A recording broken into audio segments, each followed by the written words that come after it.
X grew up on late-night warnings. It's 10 p.m. Do you know where your children are? Scared, straight. This is your brain. This is drugs. This is your brain on drugs. Any questions? And were inspired by movies that defined a generation. We were all pretty bizarre. Some of us are just better at hiding it, that's all. Hey, Doc, we better back up. We don't have enough road to get up to 88. Roads? Where we're going, we don't need roads. I feel the need for speed. We found our attitude in comedy. I'm Gumby, damn it! You see that sign?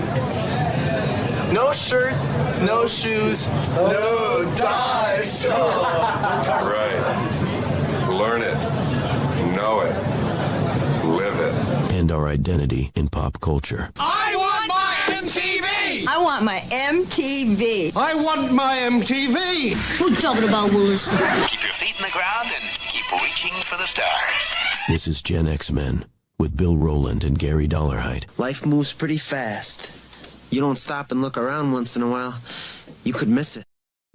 Oh, episode 41 underway. Bill Rowland and Gary Dollarhide. Welcome in, everyone. This is the Gen X Men podcast, and we are just mere days away as we record this on the 250th birthday of the United States. And people, Gary, are angry. So here we go. Let's just jump into it. Yeah, let's go. I have been shocked at the negativity that I have watched, been hearing, experiencing over the 250th birthday of America. Like, I don't understand it. As I always say, and I can't remember what the famous quote is, we may not do things perfectly, but we tend to eventually get things right. And that is what has made this country great. And let's start locally. The state of Maine decided not to participate in the state fair on the mall. Okay. And it's being said it's a strict, the governor was not going to play with Trump on this. And I'm sitting there going, I'm not even sure how involved he was, and it seems to be a lost opportunity because it's not about Trump. It is about the birthday of our country, and to just go, no, we're not going to do it. I'm lost. I don't get it. Look, I expect a certain percentage of people, and it could be, look, when Obama was in office, when Bush was in office, now with Trump, and it doesn't matter. There's always going to be that certain segment of people that no matter what you do, they're not going to be happy. Correct. Fine. I discount those people. They're worthless to me anyway. And look, I've said this before. I didn't vote for Trump any of the 3 times that he ran. I didn't vote for him. I didn't vote for Obama. I didn't vote for W. I didn't vote for any of these people because 99% of politicians, I think, in my opinion, are worthless. They're only out for their own power and money. They don't care about you. And if you think they do, news for you, they don't. Okay, they don't. Now, that being said, I'm not going to mention whose office because then it'll paint a whole thing. I had to do a project, a non-partisan. This wasn't helping anybody to get reelected or anything like that. It's for a charity. We went and had to film something in a congressman's office today on July 1st when we're recording this, right? So I was like, this is going to be cool. I get to go downtown just a few days before the big celebration. I'll be down there near the Capitol. We weren't in the Capitol building. We were in one of the office buildings across from the Capitol, but we drove right there and got dropped off with our Uber or Lyft or whatever it was. I got to say, it's an absolute disaster downtown. Is it? I love Washington, D.C. I was there for the 200th birthday. I still remember almost being 5 years old, just a couple weeks from my birthday, and being there for the 200th, the bicentennial celebration. And we had a neighbor of ours that worked for the Treasury Department. So we were able to go down. And again, this is before all the madness that ends up being D.C. I don't remember it being that bad getting in and out. But again, I was like 5.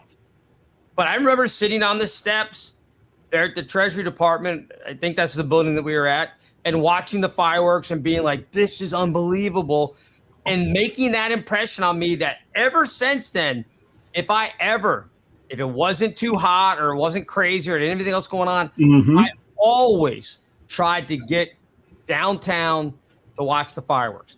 I've been down there for the Beach Boys until Reagan, I think it was it Lee Atwater that said that the Beach Boys brought in the wrong kind of element, which Or is something, yes.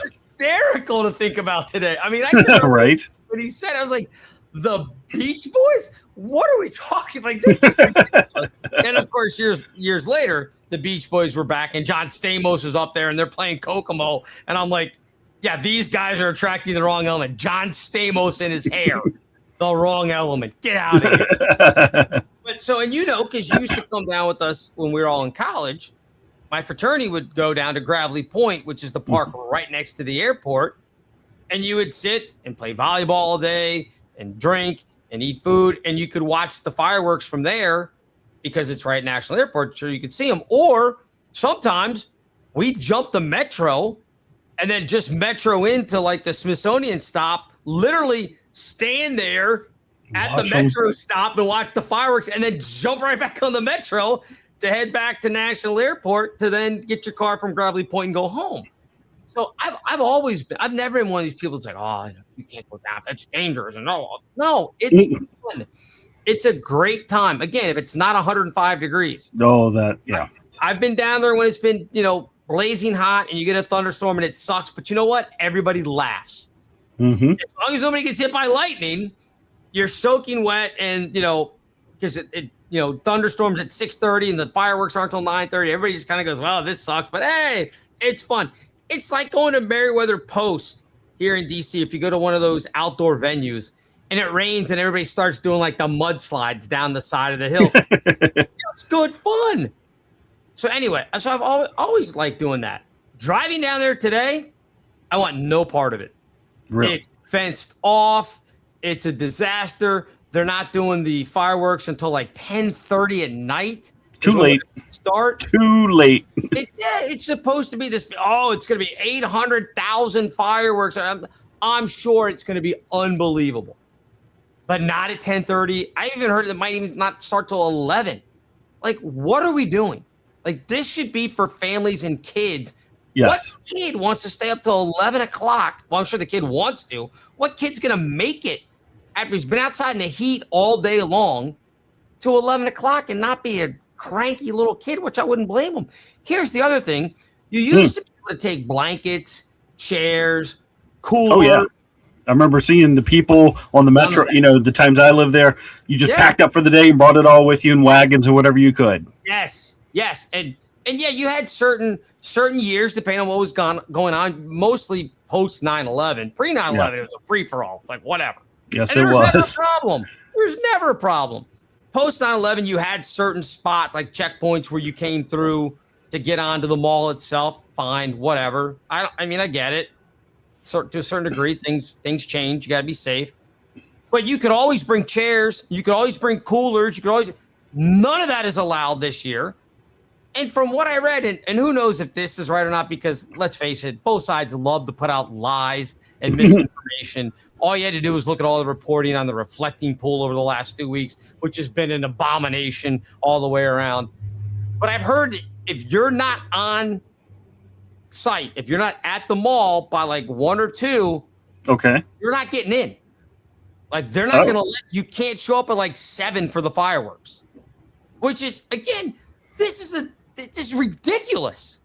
So, I mean, well, take me back, because I don't recall. I've had it with this. It's ridiculous. It's dumb.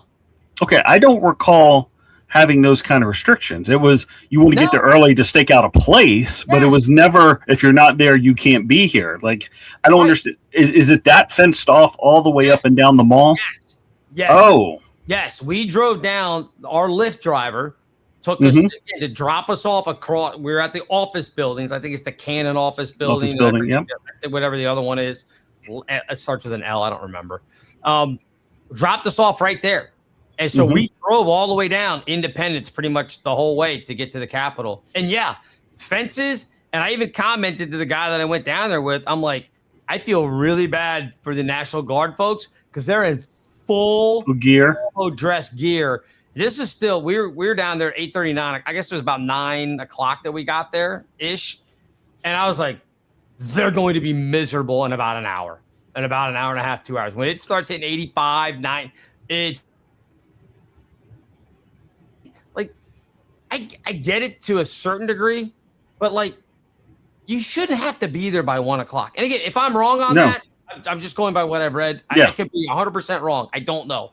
But from what I've seen for people and read, you have to be there by like 1 or 2 o'clock, and no coolers, no chairs. Like, what are you going to do for? Just sit on the ground? Like, what are we doing? It's ridiculous. Anyway, so they've ruined it. They have ruined it because, I mean, I realize this is coming from someone our age. If you start giving me all these rules, I'll be like, "Yep, not going." Yeah, exactly. Cloud. Get off At my best, I lawn, might go over to Arlington somewhere, try to have dinner, and then hopefully see it in the sky. But I'm not going to fight my way in downtown for that nonsense. No. It's so again. I going back to your governor not wanting to participate in the state fair. I think is a mistake. Oh, absolutely.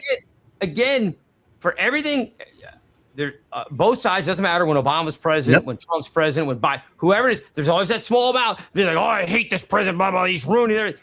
No, they're not.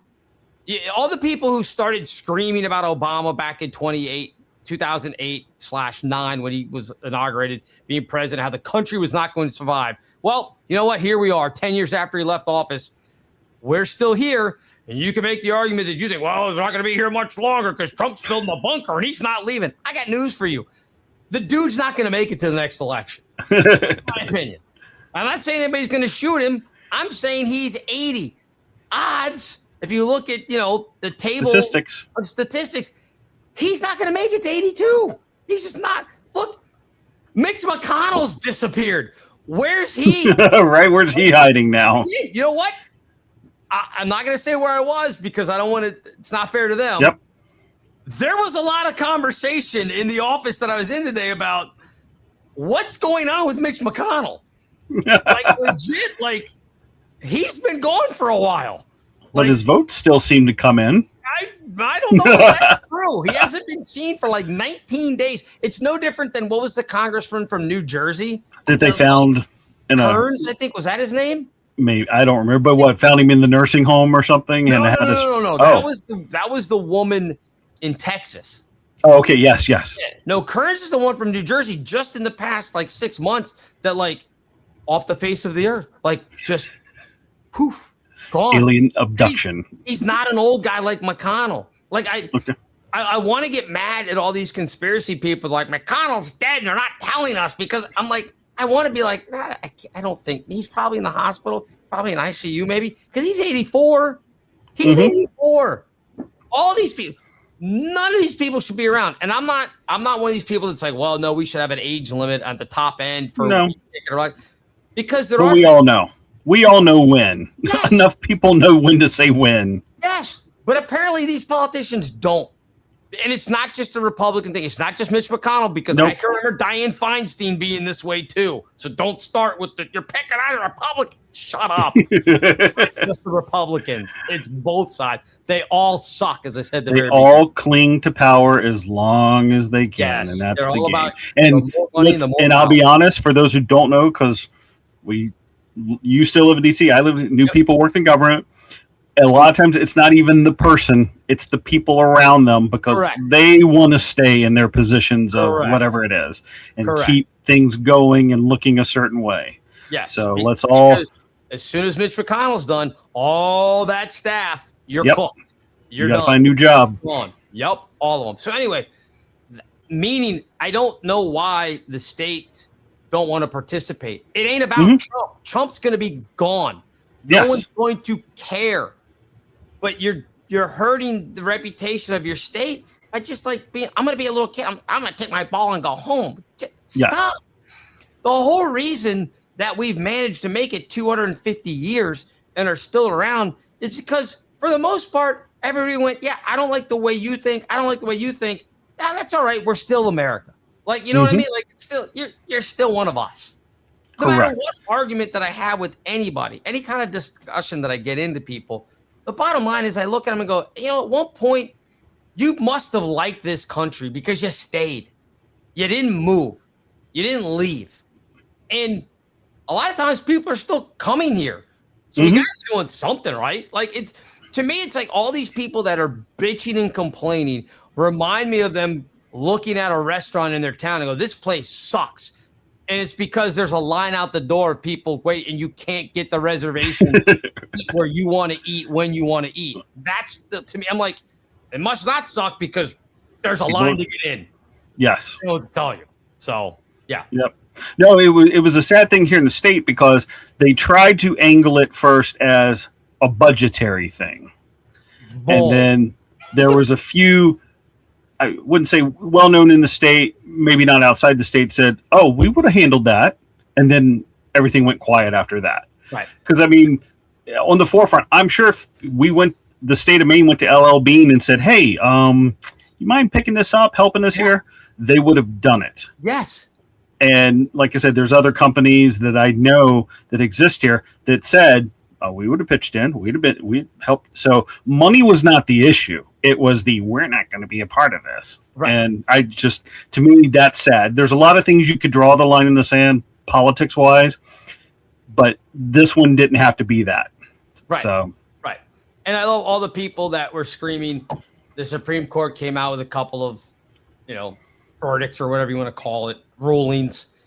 And like one would come out and everybody like, see these people, they all suck. And then another would come out and they'd be like, oh, they're backstabbing Trump. It's like, people are not like 5 minutes ago, you're like, these stupid conservative judges are ruining everything. And then 10 minutes later, another thing comes out and the other side's going, these people are not doing what Trump was. It's like, they're just doing their job. You're never going to be happy. That's why it cracks me up when I see people talking about, we need to get rid of all of these conservative judges because they're not doing. I'm like, so you just want to eliminate the people that don't think the way you do. Yes. And you're yelling at everybody else that they're fascists. But yes. You want to get rid of everybody who disagrees with you. Well, I am going to dip the toe in the politics just for a second because the interesting point I heard was if you look at the justices and the way the media's portrayed them over the past, 30, 40 years, right? It's the conservative, it's the liberal, and then it's the swing votes, right? That's John Roberts. Yeah. So what the gentleman said was, you notice how you will see, quote unquote, the swing votes and even Republicans bounce on the issues. Of course. Right? They will always go, one or two might go, yeah, I agree over here, right? But you never see these so-called liberal justices change. They're in lockstep. That's all they do, right? They can't, not even one of them can cross over and go, you know what? This sort of, from a legal perspective, right, and say XYZ. Never do it. So I just find it funny when they get mad at them. You'll get some 9-0 judgments, but they're usually so obvious that you're like, well, they really couldn't make an argument this way. So, but yeah, I mean, again, I just think it's funny because nothing that they did, I still got to go and pay my rent or my mortgage. I still got to go pay my car payment. Like until they make a decision that is going to tell me one way or the other, that's really, really affecting me. I know everybody's going to say, well, that's fine. You're just being selfish as a white male. It doesn't affect you. You know what? Fine. I'll take it. That's fine. You know what? Politics are local. Yes. And as local as you can get is within your house. So that's where I'm starting from.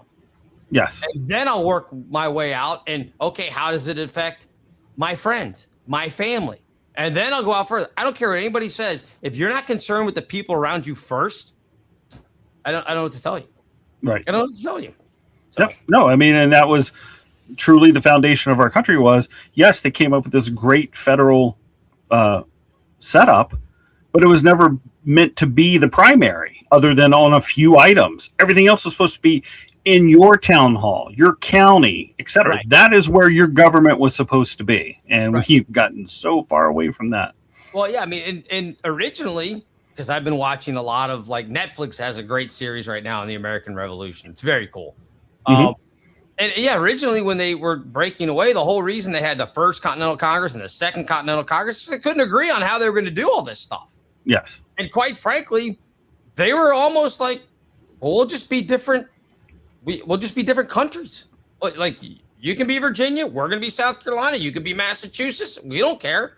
Yeah. And they, that was the whole thing. I think it was Ben Franklin that did the snake that was cutting, the rattlesnake that's cutting all the pieces. And it's something along the lines of divided we fall or whatever it is, that they're like, we have to stay together or this is never going to work. And they were right, because if they hadn't, and it's also interesting. And I think eventually, and historians could probably argue this better than I could, I think eventually, just logistically, I think we would have been able to break away from England anyway. Maybe not in 1776, 77, 78, but down the road, had we lost the Revolutionary War, I think eventually we would have done it again.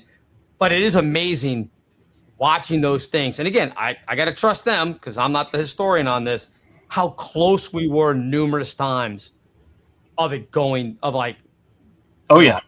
Yeah, I mean, for you saw it. I mean, we're talking 7-8 years that the revolution went on. People forget that, and it was just a matter of we hung on and won certain battles that we needed to, lost a lot of others, but we just hung on long enough to eventually make the Parliament of Britain go, we're kind of done with this. This is becoming a problem. So in France, I mean, let's be honest, France coming in.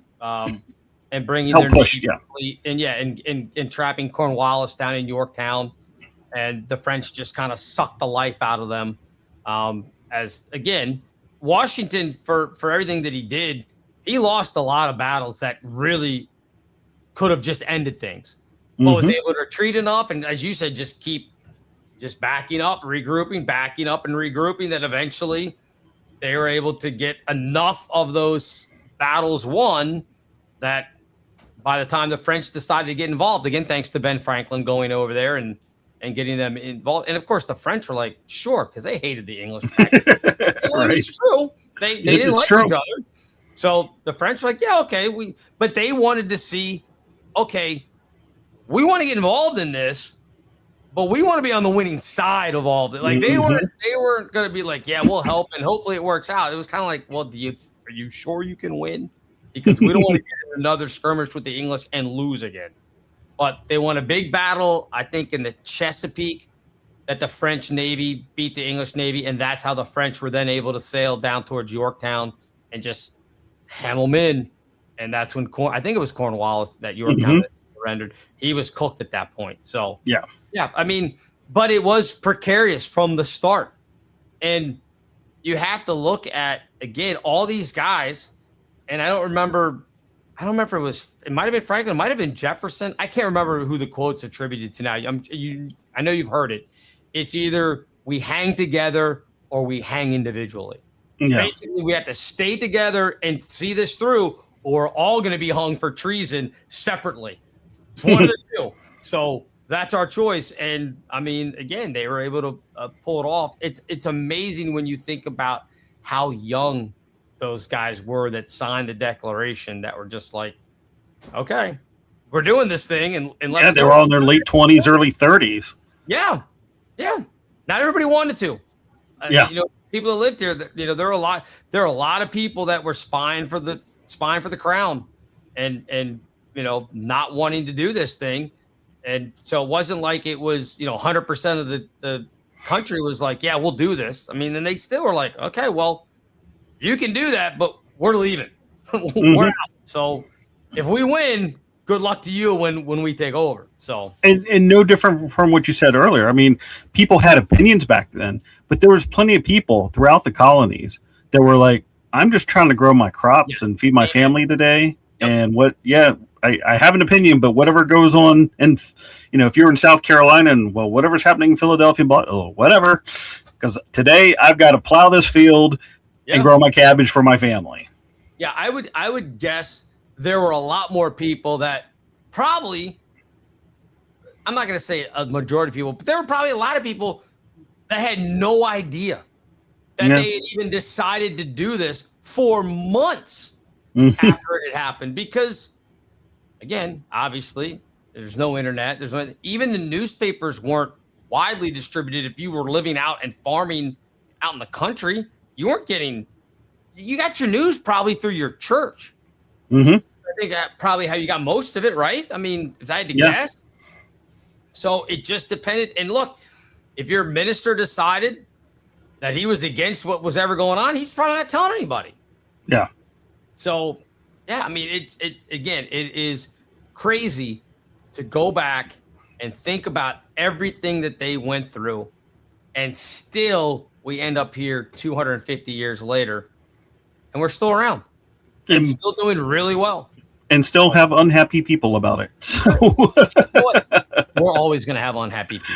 That's I know. Again, there's always that segment that no matter what, you could do everything that they asked tomorrow, and their whole thing would be, you should have done it 3 days ago. It's like, you're never going to be happy. If we did it, you wouldn't be happy because now you don't have anything to bitch about. And more importantly, for some of these politicians, now you don't have any reason to raise money. That's the dirty little secret on why some of these things don't ever get passed, and they just want to fight constantly about it because they know they can raise money off of it. That's how they raise money for their candidacy and everything. Their PACs. Yeah, exactly. Because if you solve the problem, now there's no reason to put money into it. Exactly. There's no reason to run on it. So if you've never thought about this before, that why does this continually come up over and over and over? Now you know. Now you know. It's all about the cash. So let's circle back, though. What are you doing on the 4th? I don't know.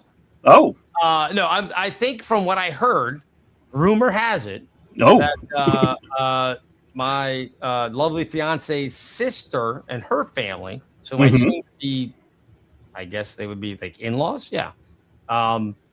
Whenever we get married, they're coming over. They have 2 kids. Both of them are in high school. I think I want to say the daughter is either going to be a junior or senior this year. I don't remember which it is. She started looking at schools, so I want to say she's going to be a senior, but maybe they started early. I don't know. And I think the son is going to be – she must be going to be a senior because I think he's going to be a sophomore, if I remember correctly. So, yeah, they're going to come over. We'll grill out. I got the smoker, so we'll smoke some dead animals and have some watermelon and – I don't know what they'll probably leave before the fireworks start off. So I think they do some stuff down here in Manassas. I'm sure Prince William County, where I am, does some sort of fireworks. And then I'll come home and watch the ones on DC on PBS because I think PBS always shows it. Again, they always carry it. It's supposed to be amazing, but I'm not going to be in DC at 11 o'clock at night. No, thank you. I don't need to get home at 2. So. I agree. I remember the glory of going downtown for the people who haven't done it. I mean, it's awesome. It's awesome. It's just kind of a different thing. I mean, I know other large cities have their fireworks, and not the same. I don't know. It was just always different being there because you have the monuments, and DC notoriously does not have very tall buildings because of the monument rule.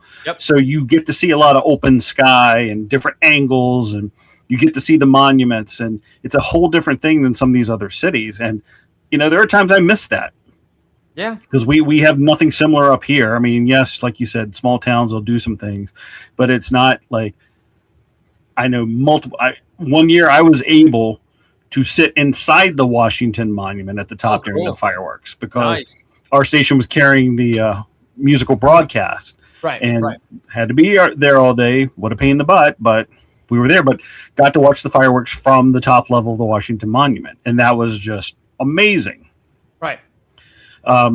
It's very different with DC. I just don't think other cities, maybe you're used to it. You love your city, but it's just not DC. And I've always told people that it's kind of, it's like New Year's Eve in Times Square.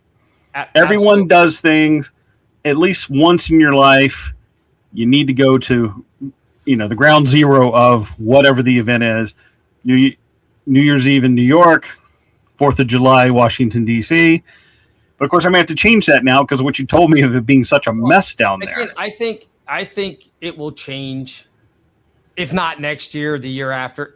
2029, it'll be different. I don't care who's in office. I don't care if J.D. Vance or I don't care who wins. Doesn't matter, Republican, Democrat, third party, whatever. It won't be the same.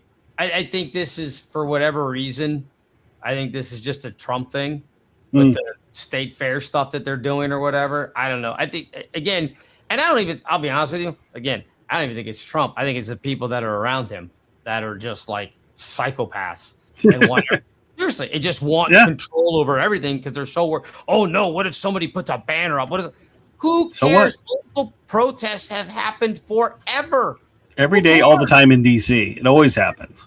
Who cares? There were people camped over there on the ellipse across from the White House for literally years protesting nuclear weapons when Ronald Reagan was president. I can remember all. They were there forever. I don't know how they afforded to do it. I have no clue who was funding them.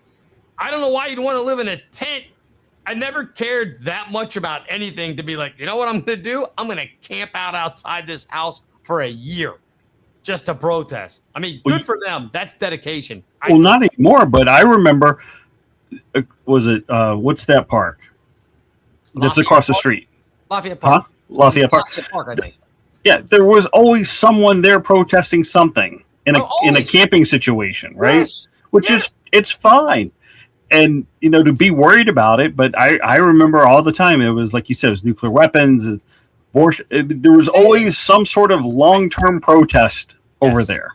Yes. Okay. Oh. Yeah, it's fine. Lafayette Protest Park. That's what we should call it. You just get used to it. You're just like, oh, yes. Okay. Who is it this week? And you look, oh, okay, that's their sign.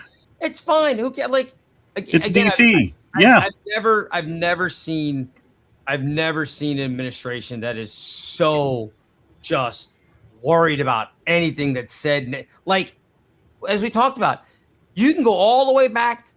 People hated George Washington, I'm sure, when he was president. People hated Thomas Jefferson up and down the line. I mean, obviously, there have been problems throughout our history with this. You're no different. Not everyone is going to love you. Correct. Just it is. I don't understand because you've got your section of people that no matter what happens, they're going to support you. I don't know. That's just what it is. I don't get it. I can't be that all one-sided of I support everything you do. I'm weird that way. I can't do it. So what are you worried about? You've got those people. No matter what somebody holds up, those people aren't suddenly going to be like, well, they've got a point there. I guess I don't support him anymore. That's not going to happen. It's never in the history of everything. No one has seen a protest sign and been like, hadn't really considered that. I guess I'll go home now and change my mind. That's not happening. You know what I mean? That's not going on. So I don't understand why they're so sensitive about it. This should have been the biggest party. Yes. And I still think, look, if you want to go down and celebrate and do all that stuff, like you said, there's nothing better than sitting at the Lincoln Memorial and looking across and watching the fireworks up there and the Washington Monument kind of in the background as they go off. It's very cool. Or literally just even sitting on the lawn, on the mall. You don't even have to be up at the Lincoln Memorial. Oh, that's a great spot to watch from. Just sitting on the mall is fantastic. Watching from Gravely Point across the river is fantastic. All these places, as you said, it doesn't matter. It's not Washington, D.C. And I know that's not where it all started in 1776. No. Where it is now. And that's where the seat of power is. And it's just, again, you said it perfectly, the openness.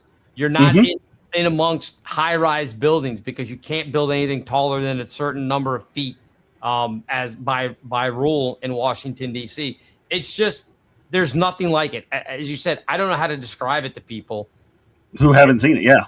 So you've been down there, even watching it on TV. It's cool and it looks great. And I'm sure I'll get chills at some point when they do certain shots of the city with the fireworks if I stay up and watch it at midnight.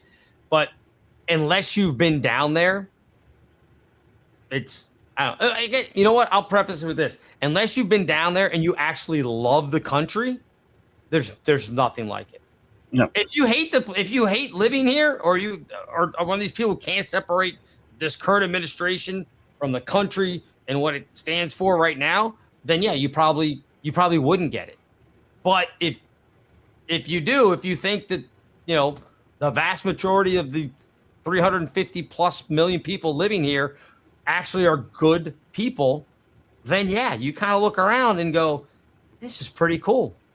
Because I don't know, the last time you were down there, I can remember we tried at one point to like count how many different languages we heard in one day.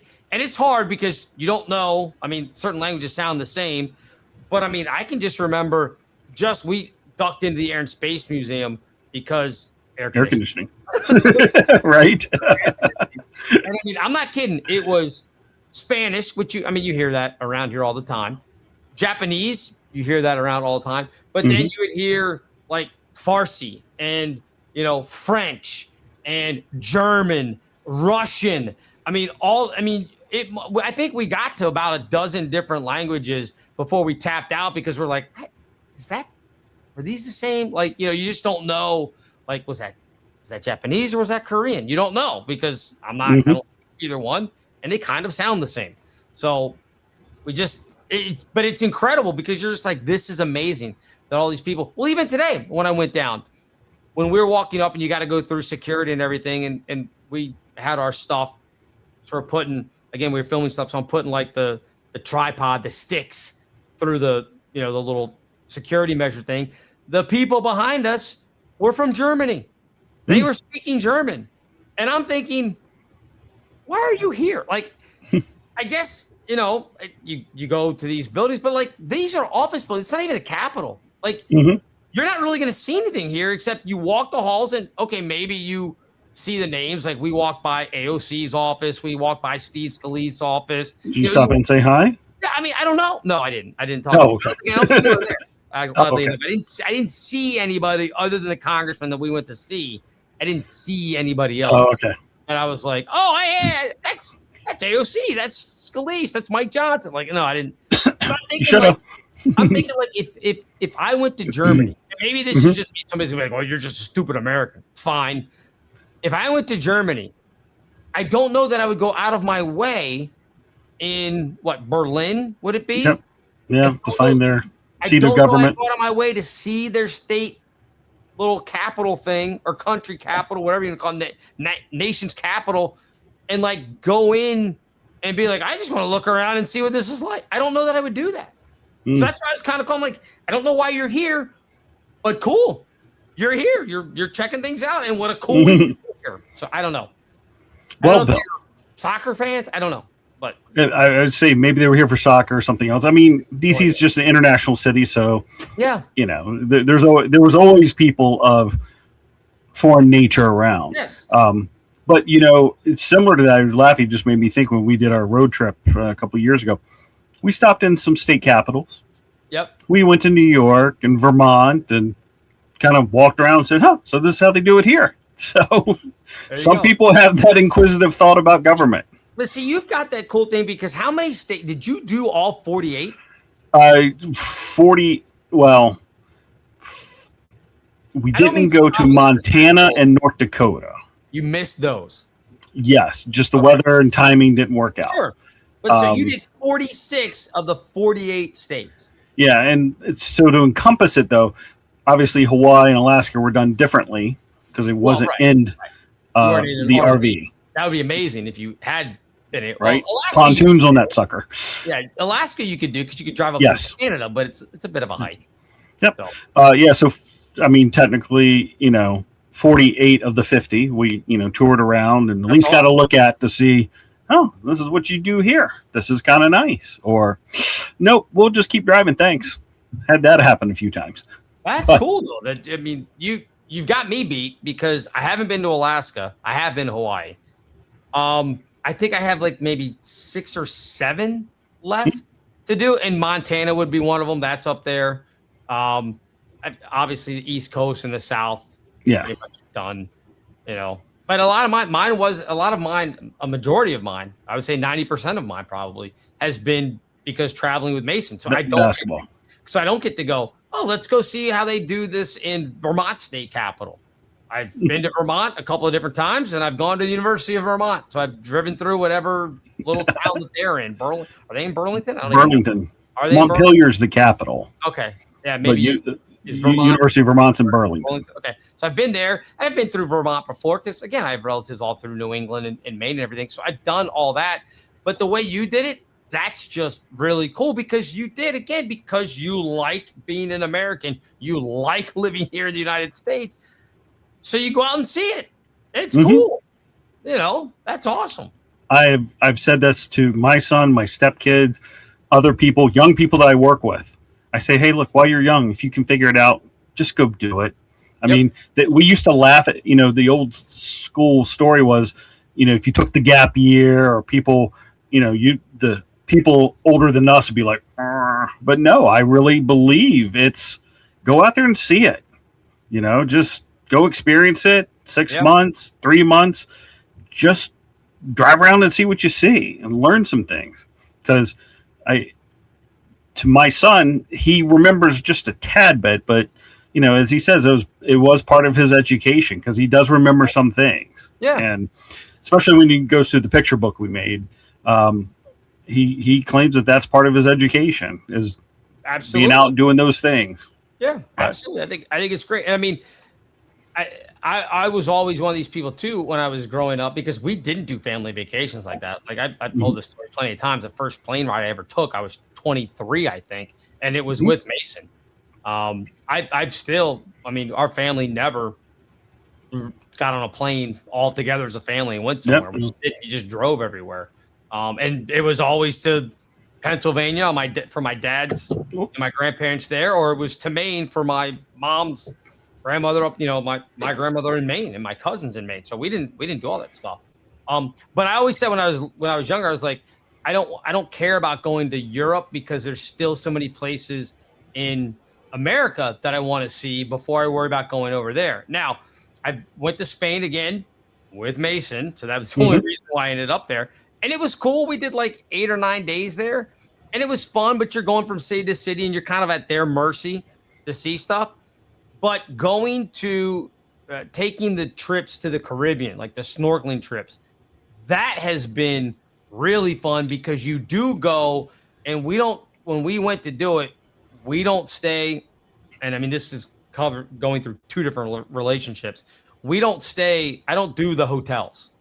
Okay. I don't go stay in like the Marriott Beach Resort. You get like an Airbnb or whatever it is, and you stay out of the tourist section, and then you're doing your grocery shopping at the local grocery store. You're eating your meals at the local restaurant that's right there in whatever town that you're living in. I think you get a better sense of the people. I'm not saying you're immersed in the culture because you're not, because you're still a tourist and you're still just going to their beaches and snorkeling and stuff like that. But it's cool. Always have a rental car when I go because you do. Hey, you know what? If it's going to rain for an afternoon or the waves are up and you can't snorkel, go drive. There's been some of the most fun things I've done is just gotten whoever I'm with, like, let's go for a drive. Just get the map out. Show us so we don't get lost. Just pick something on the map that looks interesting. Let's drive there. That's so much fun. I love doing that kind of stuff. That's kind of like what you guys did with your RV trip in the States. Yeah. And obviously move on to another relationship. It's what we do now. We'll go places. Yes, there's Walmarts. There's all that stuff is everywhere. But we will seek out like, hey, that diner looks interesting. That's where we're going to eat today. Yeah. Or we'll avoid the highway sometime. If we can look at the map and go, okay, we still end up there. We'll just take this back road to see what we see. And to me, that's much more enjoyable for the same reasons of, oh, so this is what the locals do, or this is what they expect versus the, international conglomerate chain of whatever that looks the same here as it does there. You really get a different sense of the people and the culture if you can get away from some of that stuff. And that's why we should be celebrating 250. Did you see the world's biggest ball of yarn? No. Okay. I haven't either. No. I just didn't know if you went by there or not. No. I don't know where it is, but I know. Don't even know. I know it's in the United States somewhere. So I don't know. So you had something else that you told me that you wanted to talk about this week. It's a big thing for our age group. Today in 1984, and we've talked about what the summer of 84 was like, in terms of music and other things, was the introduction by the Motion Picture Association of the rating PG-13. Oh, wow. So we were 13. When it Yes. almost. If it came out July 1st, They didn't use it till August, but it was announced that was the new category. Okay. July 1st, 1984. Yeah, so I was because close to being 13. I was right in the wheelhouse for PG. right there. Yeah. Yeah. And if you know, it's kind of funny if you sit now and think about it, like, oh, that makes sense. You know, 13-year-olds, kind of a good age where you start to become more of an adult, less of a child. And you think about movies. Oh, yeah. Because for those who don't remember, it went G, R, and G, PG, right, R, and X. Right. I mean, that covers some ground there, but yeah, and R was 17. yes, Why? This is the one I never understood because NC-17. Well, yeah, they have that, Yeah. but Yeah. but for R-rated movies, it was 17. But like when we were growing up, to drink alcohol at that point, it was 18. It's 18. You know, you could vote at 18 and everything. I'm like, I never understood. I'm like, why wouldn't you just go in line with everything else that, the line that says you're an adult and that's 18? What's the, why say, I never understood that. Why R was like, well, 17. Ultimately, it didn't matter, but you're right. I mean, you'd have PG, which basically said all the way up to 16, and then you had R. I mean, Yes. there's no middle ground. So I Yeah. guess G was like, I mean, it's for all ages. Disney animation. But wasn't it cut off like 7 or 8 or something, and then it had to be PG? I don't remember exactly why. No, I think G was always stood for general audiences. Yeah, general And then audience, but they felt parental anyone guidance could go watch was it. PG. Yeah, the PG was parental guidance, which means you didn't have to have a parent, but they Yes. just suggested that it wasn't for. But like, what does that? Like, what does that mean? Like, like, yeah, 16-year-old and a 5-year-old, it's still PG. The parents think that you can go. Do you remember your first R-rated movie? If I remember correctly, Yep. was it? I don't know if it was. It was just this family story of my first R-rated movie. I'm pretty sure it was Grease. Oh, okay. Because I was staying in the Carolinas while my parents were off doing something, and Okay. my aunts, i.e., my mother's younger sisters, took me with them to see Grease. And I think it was R. I could be wrong. Because I remember it was a big deal. I was like, they took me to see this movie. Let's see. Just based on... There wasn't nudity in Grease, though, was there? No, but there's a lot of sexual innuendo. Oh, and totally. obviously back then it was a little bit more... Yeah, you know what? Now PG according to IMDb. It was? Okay. And All right. And then it's been re-rated PG-13. Okay. But I guess when it came out, according to IMDb, so don't yell at me if it's wrong. Yeah. It was PG. No, well, I couldn't remember how it was rated then. I just knew it was I'm not supposed to be here, but I was. But that's a great point, though, because it probably was like, well, this should probably be R, but there's no nudity. And Correct. I mean, now the language, like, you're like, how are we going to hit R for? Well, the sexual innuendo, they were smoking cigarettes. That was a thing. Smoking cigarettes and language was always a thing on how things got rated. So Strong sexual content. exactly. But yeah, you can see why you'd be like, is this R? Is this PG? Is this R? Is this PG? Like, yeah. But after that, I can't tell you, just because. So growing up in rural Virginia, yep. the theater was 45 minutes to an hour, other side of Richmond. You rarely just went to the movies. Like, it had to be something big, special, which meant without a driver's license, it was someone's parent taking you. So you weren't going to be going all the time, sneaking in movies. You were going to go see whatever was appropriate. Right. And I remember, when I got my license, 16, 17, no one carded us. I mean, yeah, we were. So I can't even tell you what the first R-rated. I never even thought about it. It was just, hey, we're going to go see this, and we went to see it because usually it was other 16 and 17-year-olds manning the ticket booth who just said, "Okay, here's your ticket."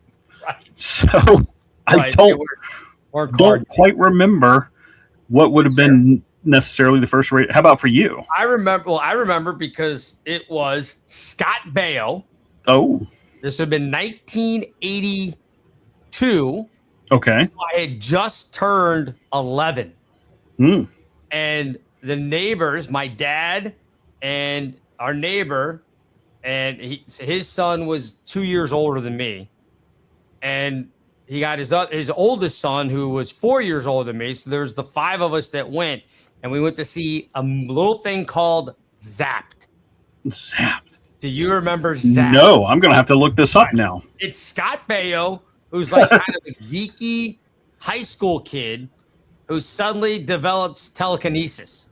Oh, my goodness. So he has telekinetic powers, which means he can make skirts go up, which means he can make bras pop off. Willie Ames. Look at that. Yes, and Heather Willie Thomas. Ames, yes. It was the Happy Days and 8 is Enough. Yes. Crossover. Yeah. And a young Heather Thomas, too. Yes. and a very, very awkward sitting there watching nudity with like your buddy's dad and your dad like in the movie theater together. And, I'm like, this is a little weird. My dad's like in his mid 40s. So I think about it now. He was. I mean, 1982, my dad was 44. Yeah. Or almost 44. So, yeah, I mean, they're just like, yeah, let's go see this movie. And we're like, I didn't know anything about it. I'm like, all right, let's go. I mean, anytime you got to go to the movies, it was movies. Cool. And they were like, yeah, Scott Baio's in it. I'm like, Chachi? I got to go see Chachi. Like, why wouldn't I go see Chachi? Of course. And then you get in there, you're like, whoa, this is awesome. There are boobs everywhere. Well, so that, this, when I just looked it up, reminds me. I mean, it seems in that the glory decade of the 80s, the amount of movies that were these kind of raunchy comedies. Yes. Like, yes. Where did they go? Why aren't they still around? Well, because you can't do this anymore because it's really creepy. I mean, it is really creepy. So, I mean, I kind of get why some of those have gone away. I mean, you did have later on, like Old School, I think would fall in that kind of category. Sorta, yes. I think it would. It would. I mean, is Old School that much? I mean, in that type of genre, much different than Animal House? No. Right. So, no, I mean, it's the same. You'd have that, But what I get the difference is, to me, is those, and I didn't see Zapped, but I'm just thinking the other ones like Up the Creek and all these others. Where it's almost, they said, Porky's. Let's write the nude scenes first. Well, yeah, of course. And then we'll fill in dialogue and storylines after the fact. They start with, that's, the raunchiness first, and then we'll go fill in the gaps. Yeah. I mean, you had Varsity Blues with the whipped cream bikini. Yeah. That was in the 90s, I think it was. So, I mean, that was order. Yeah. So, I mean, they've been made. They haven't been made lately. And that is an argument. And I listen to a lot of podcasts with comedians and everything. Mm-hmm. And that is an argument that a lot of them make, that you can't make those movies that cross the line anymore. You just can't do it, even if it's comedy.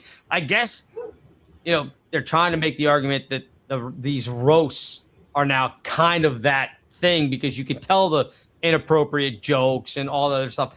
It's not the same. No. You get from them, like from a comedian standpoint, where else do you have that outlet?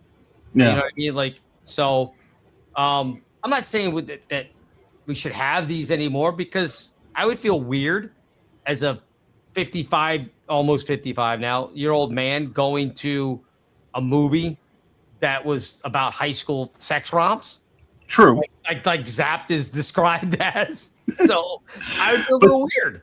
But all those movies were not that I wanted. I just remember, like you said, Revenge of the Nerds, Porky's, all these. Like, it was just that genre for that decade of, and I admit, most of them I saw because we could go to the video store, pull the VHS, and the old guy who may have had questionable things going on in his life, as long as you handed him the money, he'd hand you the tape and send you out the door. So, look, again, it's on a much different level, obviously, because slavery is ridiculous. So don't think I'm comparing the two, but judging what movies and everything were made back in the 60s, 70s, and 80s with today's moral standard is ridiculous. You can't do it. It'd be like, again, it's like judging slavery.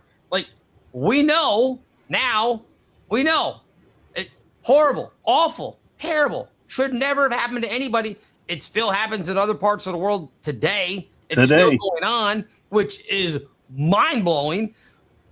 But I can't judge Jefferson and Washington, and you can't judge them on today's standards. The same thing with like movies from the 80s.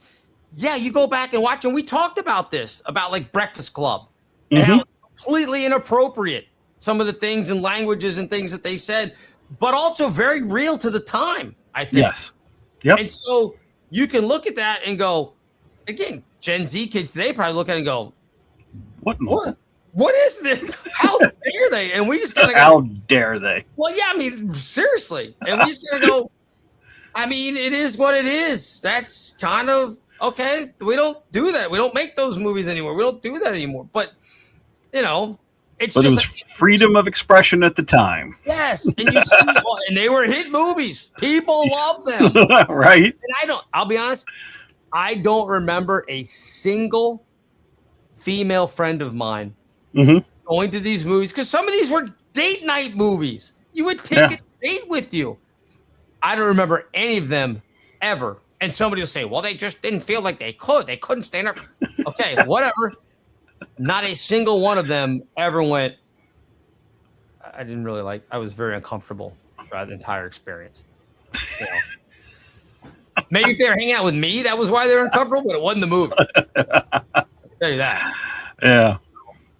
Yeah. No, I'm trying to think. We would go once I got a license and was dating. We just go see whatever, because that was the entertainment. Well, this is playing. We're going to go see it. Okay. Exactly. There was never a thought of, like you said, that can be offensive. Maybe we shouldn't.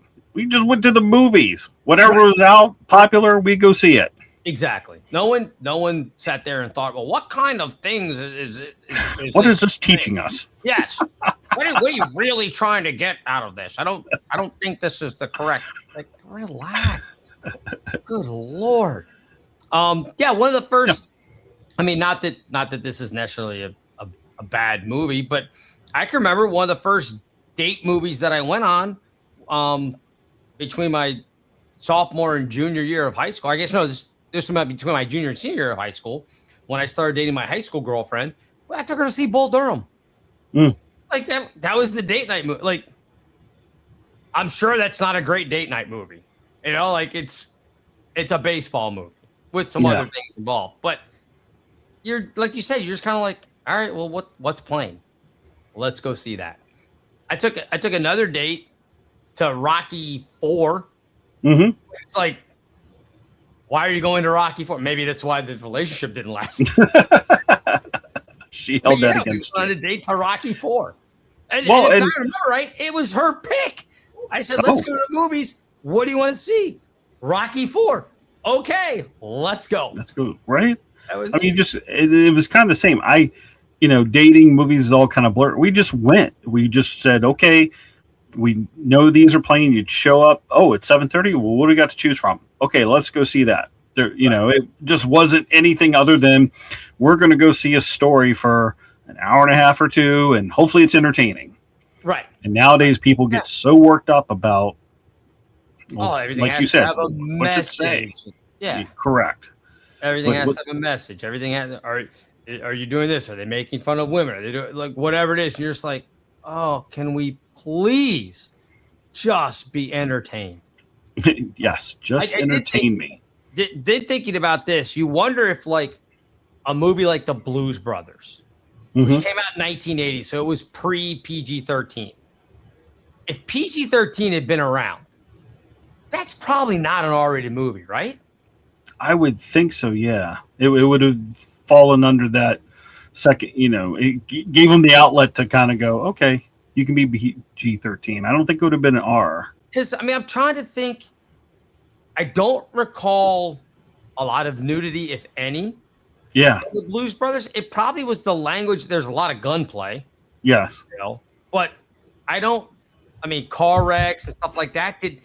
To me, it was a little more edgy than like Smokey and the Bandit, as far as like the crash, the cars piling up, like that scene when the hundreds of cop cars when they're driving through the mall. Love that. Fantastic scene. But I'm trying to remember. I don't remember there being like nudity or I don't know. Am I misremembering on that? Well, I'm asking Okay. Gemini the question because I'm curious. Like, All let's right. bring in someone else and see what they say. Please. What does it say?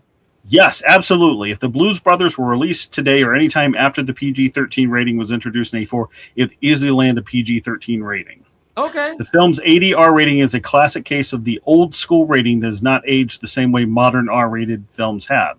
When you break down the actual content, it aligns perfectly with modern PG-13 standards. There you go. So, all right. Yep. Back then, the 1980 rule, hitting the frequency of severe profanity triggered the automatic non-negotiable R rating when it came out. See, it was all about the language because I don't remember there being nudity in the Blues Brothers. Ooh, the modern standard. How about this? Right. Modern PG-13 guidelines typically allow one non-sexual use of the F word. So the Blues Brothers today would easily loop out or substitute a few words in post-production to secure the PG-13. Okay. There we go. And the violence is pure cartoonery. Yes, that's what I said. Yep. It was Smokey and the Bandit type car crashes. We're just going to bang up some cars. Yeah, exactly. And everyone walks away. Dukes of Hazzard. Well, right.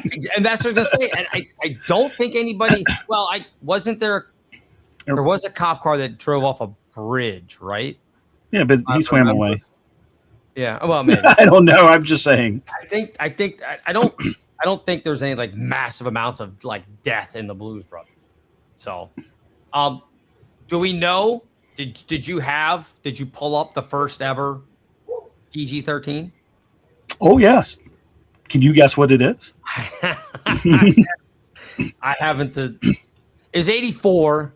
I was actually asking Carrie about because you would kind of tip me off to like what we might be talking about, like R-rated, and I was like, okay, 1984. Give me some movies because I said Gary mentioned we were going to talk about 84 movies, and she said like Weird Science or something. And I was like, well, no, that was prior to 84.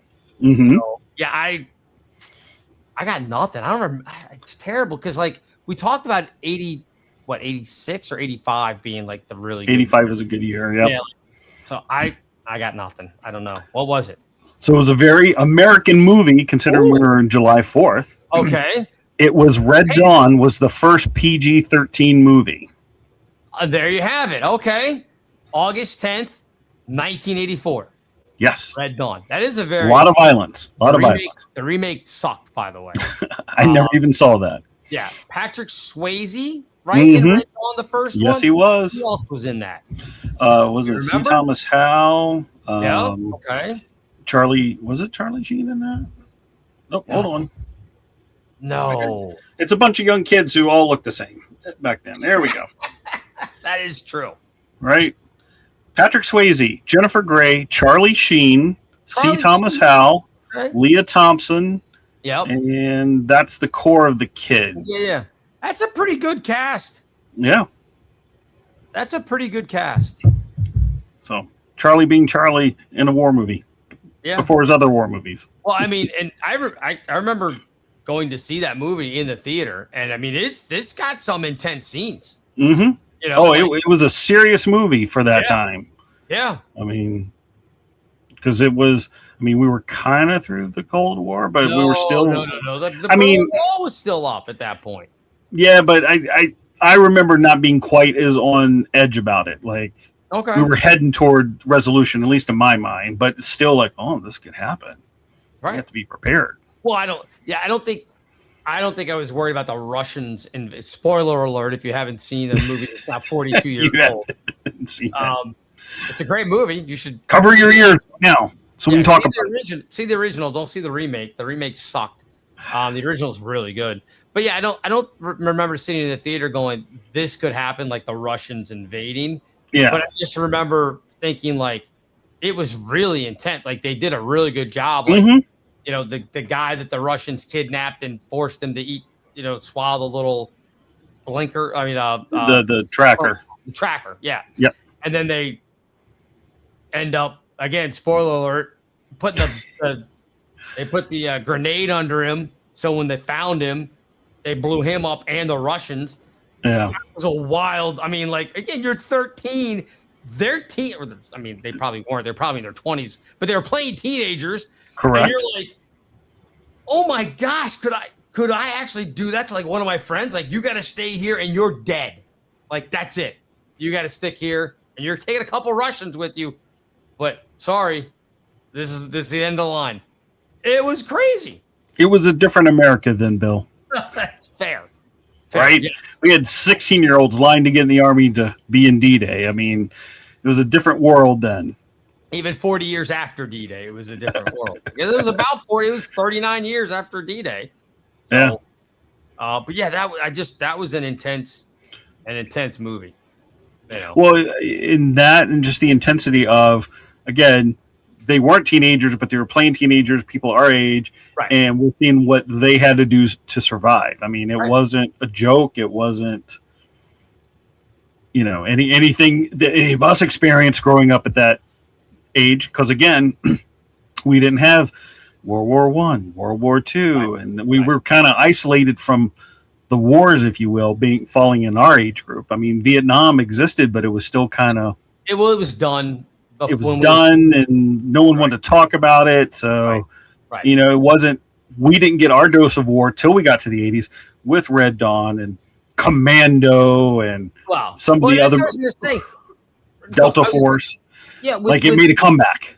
But with all that, like you think about the Commandos, the Red Dawns, the later Rambo ones. Rambo 1 was pretty good. Yeah. But as far as being somewhat realistic, but that was the thing with Red Dawn. Is it wasn't like you had all these things like, oh, they snuck around and they were able to, you know, blow up all this, that, like the 5 of them that defeated the Red Army. That's not how it worked. No. Like, it was relatively, I think, realistic about how they had to sneak into town, not get caught. Remember that the Russian soldiers saw 2 of them stealing the produce at one point and felt bad for them and let them go. Like, it wasn't like the stuff that they were doing. It wasn't glorified like the other movies. And completely over the top. Like one guy took out, 35 different, there was no Chuck Norris. Right. Yeah, exactly. There's or even like, oh, look, there's 8 stormtroopers and none of them can hit Han Solo. Like, you're like, come on. Like maybe I'm misremembering. I don't remember a scene like that in Red Dawn where you were like, really? A 16-year-old kid with a hunting rifle just took out, 5 elite Russians. So, like, that didn't happen. And the tank that was with them, yes. Yeah, and the tank. Yeah, I mean, like, like that kind of stuff. As far as I remember, maybe I'm No, it wasn't. I don't remember it being over the top like that. So no. Anyway, so yeah, there you go. Red Dawn, first ever PG-13 movie, changed movie landscape on this date back in 1984. And yeah, I'm with. You said, was it who'd you ask? Not Perplexity. Who did you ask? Oh, Gemini. Gemini. I'm with Gemini. Yes. I don't think Blues Brothers would have been an R had it come out a few years later. I don't think Grease would have been. Well, it wasn't an R. I think it would have been PG-13. PG-13. It would have been. It would have been PG-13. That's for sure. So there are probably some other ones we could think of that fell in that line. And I think back then they erred on the side of make it an R. Yes. Like they just we're just sorry, it's an R. Too bad for you. That's it. So, all right. Anything else before we get out of here? Do you have any parting words? Anything else that you wanted to get to? How's things in Maine? Is it as crazy hot as it is here? It was abusive today. Abusive. We were well into the 90s with, I think last I looked, it was 96% humidity. Oof. And today was my work in the yard day, and it was miserable, but we got through it. And a couple more days of this, I think we're hitting our cool down mark. Nice. All right, well, good. Hopefully you guys survive all that. All right. So any final words before we get out of here? Just gonna say happy 250th birthday, America. You're still looking pretty good. This concludes this episode of Gen X Men with Bill Rowland and Gary Dollarhite. Gen X Men is now off the air.